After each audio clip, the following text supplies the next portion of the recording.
Oh, what's the problem, Carol? I'll be right over. And he was there in a snap. I love this man. I really loved him. He wasn't a friend. He was a special friend. He was a special friend to me, and I'm sure he was a special friend to all of you. We shared our skills when it came to glass projects. We spent many hours working together, and time passed so quickly. He was so educated, so very educated. There wasn't anything that this man couldn't do. Mathematically, he was a genius. And also, he was amazing to hear him. Once he got wound up when I asked him questions, particularly pertaining to history. He was like a walking encyclopedia. I learned so much from him.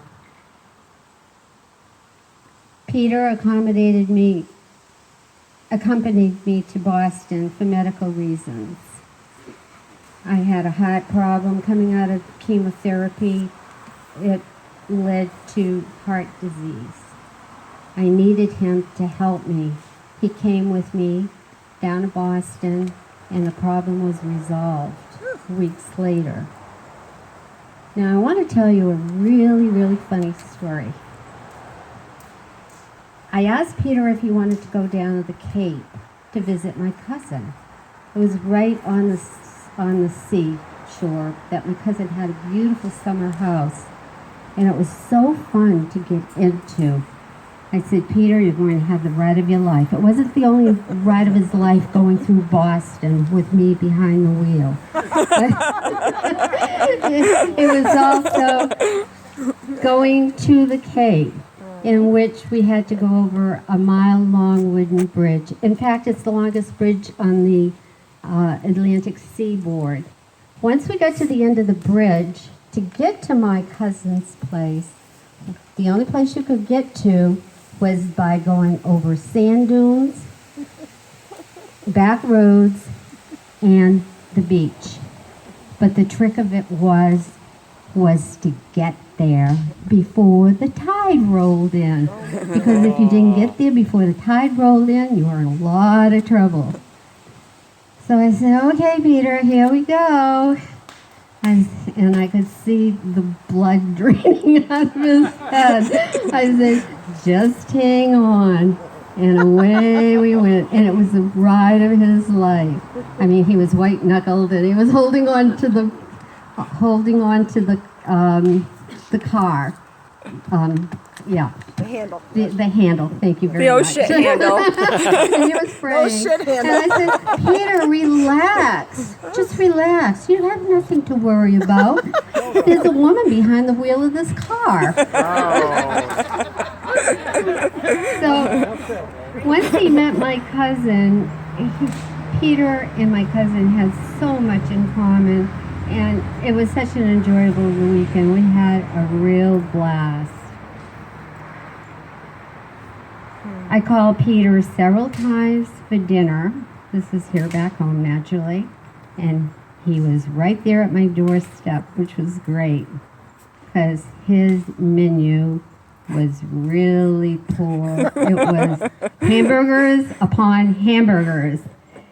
So every time I cooked a meal, Peter would always rub his belly and go, "Ooh, I am so stuffed. This was so good." But one night I decided to make a boiled dinner, and of course that included cabbage.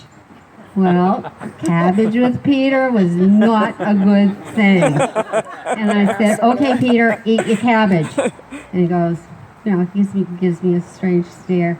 So I ran and I got some vinegar. I said, just put a little splash of vinegar on it. It'll taste good. It'll taste good. Butter. No, that didn't work. I said, look, Peter, enough is enough. Eat your cabbage. You like coleslaw. The only difference is that It's cooked.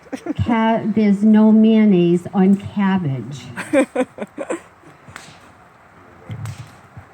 So it's just so difficult and just so unreal that he is gone. I mean, I could see him deteriorating I knew something was radically wrong, and I know as well as you people that he knew something was really wrong because I was always bugging him, always after him. Peter, you have to see a doctor. Please see a doctor. Oh no, I hate doctors. But then it got so bad that he finally admitted, yes, I need to see a doctor. I ran down to see him just before he left for West Virginia the night before, and I said to him, Peter, I'm really concerned about your health. You need to see a doctor. And he said, you're right, Carol, I do need to see a doctor.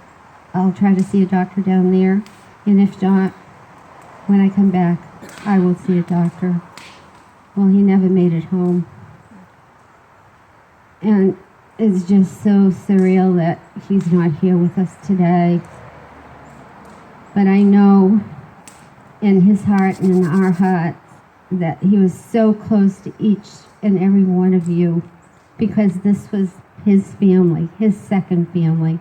And by the way, meeting his family, you could tell what type of a man he was because his family is so close, so open, so outgoing, and that's what Peter was. He was the salt of the earth. So I say to Peter, God bless you, Peter. May you rest in peace. And when I go on my trip, my last day will be in Rome. And if possible, dear God, let me light a candle to him from all of you. Yeah. Carol. Beautiful.